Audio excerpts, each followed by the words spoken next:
गुमराह मत करना लोगों को, उनका दुख महसूस करो और कल से पैसा दो, नहीं तो इस्तीफा दो। तो मैं कॉन्ट्रैक्टर चेयरमैन हो, पहले बात सुनो। No please. दिल्ली कमीशन का चेयरमैन, शर्म आना चाहिए तुमको।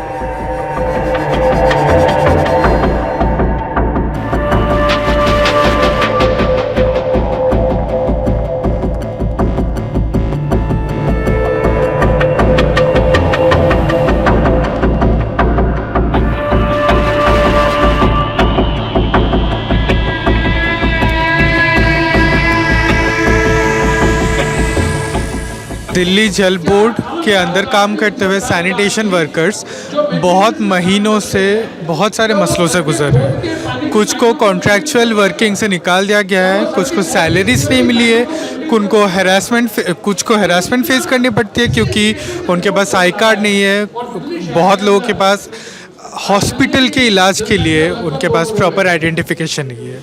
तो इन सब प्रॉब्लम को ही बाहर लाने के लिए, इसके ऊपर डिस्कशन करने के लिए आज एक जन सुनवाई का आयोजन हुआ है।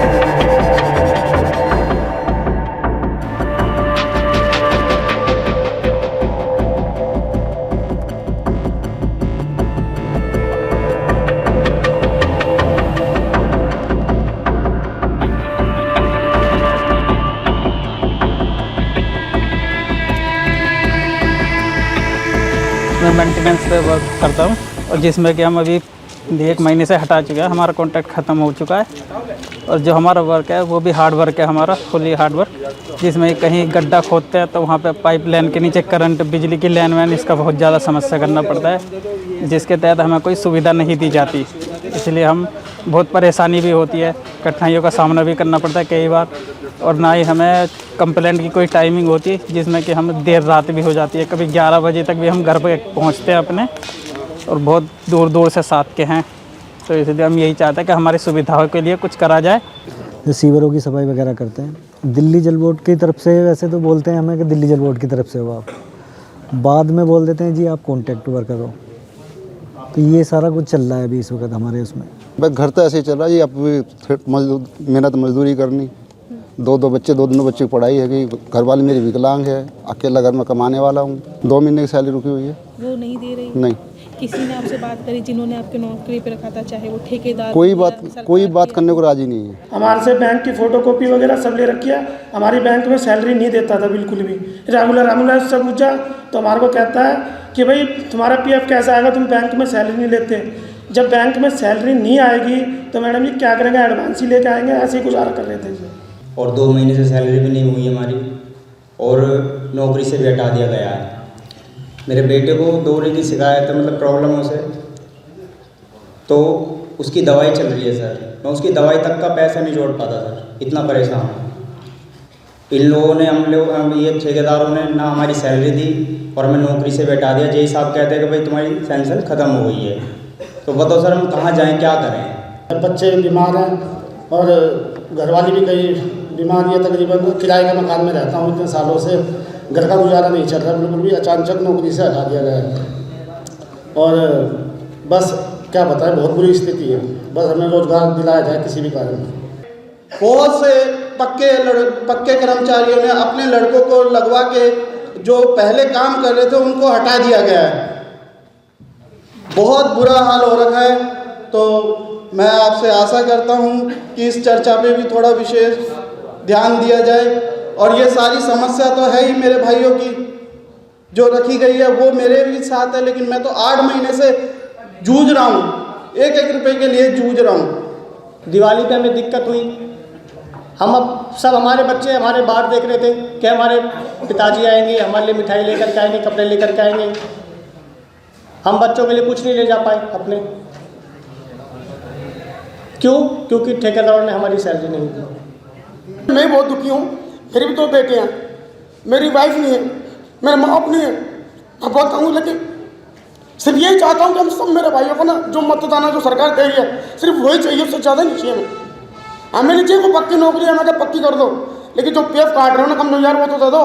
अपने बच्चों को आगे खड़े हो कह देंगे बेटा हमने मेहनत से ये कमाया था, हमने तो कुछ कमाया नहीं, हमारे हाथ में कुछ नहीं है। ना तो हमें कोई सुविधा मिल पा रही है, ना कोई हमारा पीएफ ESI कट रहा है, ना ही तनख्वाह टाइम पे आ रही है। 5 महीने से हमें कोई तनख्वाह नहीं मिल पाई है। नाइट में जॉब करते हैं, ना हमें आई कार्ड, हम दूर से जॉब करने आते हैं, ना हम आई कार्ड की सुविधा है, ना कुछ है, ना कोई टाइमिंग है, सारा कुछ उल्टा सीधा हुआ पड़ा है, उसमें कोई वो नहीं है। तो हमारी यही मांग है कि हमें ठेकेदारी में हमारी जो तनख्वाह है वो टाइम पे नहीं आ रही है और वो जगह जगह रुक के आ रही है।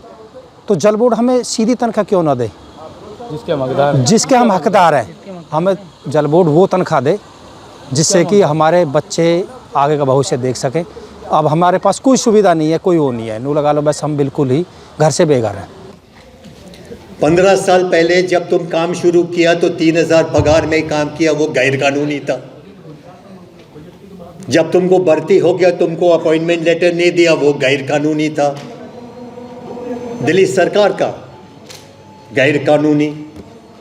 15 साल से तुम सुअर के अंदर गया, वो भी गैर कानूनी था। कितने लोगों को कैंसर मिला, मर गया, गैर कानूनी। आंखों खराब हो गया क्योंकि गैस निकलता है सुअर से, तो लोग अंधे हो गया, गैर कानूनी था। 15 साल से आपने सहन करके आया। 15 सालों से मैं देख रहा हूं। मैं 2-3 बार सुप्रीम कोर्ट तक गया, मैंने देखा। और गलती किसका है? सरकार की। ये नहीं कि हमारे पास ये डेटा नहीं है, हकीकत नहीं है, हमें नहीं मालूम, एप्लीकेशन नहीं है, ये सब फालतू बातें हैं। सब सरकारी लोगों को मालूम है कि तुम 2 महीने से बिना पगार है। सबको मालूम है कि तुम्हारा घर की परिस्थिति क्या है।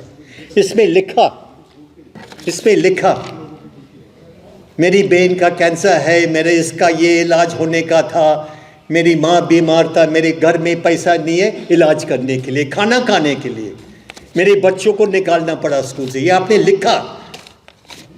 क्या इसके ऊपर और निवेदन देना जरूरी है किसी को? कोई गुमराह करे, इधर का उधर का, इधर का उधर का, भाषण जैसा होता है।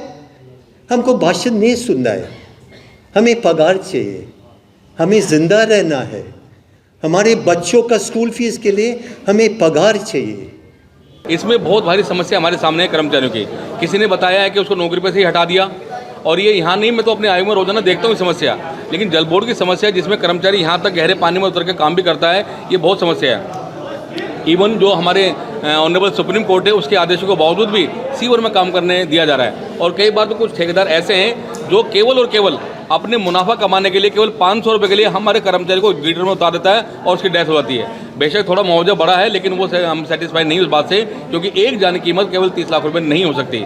आज हमने लोगों की सुनी है और हमने उनसे आग्रह भी किया है। कल राइटिंग में वैसे तो जिन लोगों की हमने नोट भी किया है क्या क्या समस्याएं हैं, इनको हमने आयोग में आमंत्रित किया है। केवल एक दिन ये लोग आएंगे, अपना मुकदमा वहाँ दर्ज कराएंगे और हम तुरंत जल बोर्ड के जो CEO हैं उनको वहाँ तलब करके, दिल्ली सरकार के मंत्री को तलब करके, या जो भी कंसर्न ऑफिसर्स हैं उनको तलब करके इनको तुरंत इनके जो भी समस्या को खत्म करेंगे।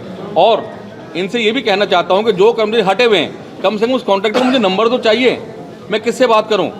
इनको तुरंत नौकरी पर लगवाया जाएगा। और सबसे पहले एक आश्वासन और करते हैं इस बड़े हॉल में कि आज के बाद हमारा एक ही मिशन है, इस ठेकेदारी प्रथा जो कोड के माफिक है, कि ठीक नहीं हो सकती, इसको जड़ से इसका उन्मूलन हम करना चाहते हैं। इन सभी साथियों से अनुरोध हमने किया है, ये आयोग में आएंगे, यहाँ पे अपने ठेकेदार का नंबर लेके आएंगे, अपनी कंपनी का नाम नंबर मुझे बताएं कम से कम, हम तुरंत इनको नौकरी पर लगा देंगे और आज के बाद किसी को नौकरी पर हटाया भी नहीं जाएगा। द मूक नायक जनवादी पत्रकारिता करता है। यह संविधान, लोकतंत्र और सामाजिक न्याय पर चलने वाला चैनल है। अगर आप भी चाहते हैं द मूक नायक हमेशा हाशिए पर खड़े लोगों की आवाज़ बुलंद करता रहे, बेजुबानों की पीड़ा दिखाता रहे, तो सपोर्ट कीजिए। सपोर्ट करने वाला लिंक आपको स्क्रीन पर दिखाई दे रहा होगा। साथ ही डिस्क्रिप्शन में जाकर भी आपको ये लिंक मिलेगा, जहाँ पर जाकर आप हमें सपोर्ट कर सकते हैं और हमारे काम को आगे बढ़ा सकते हैं।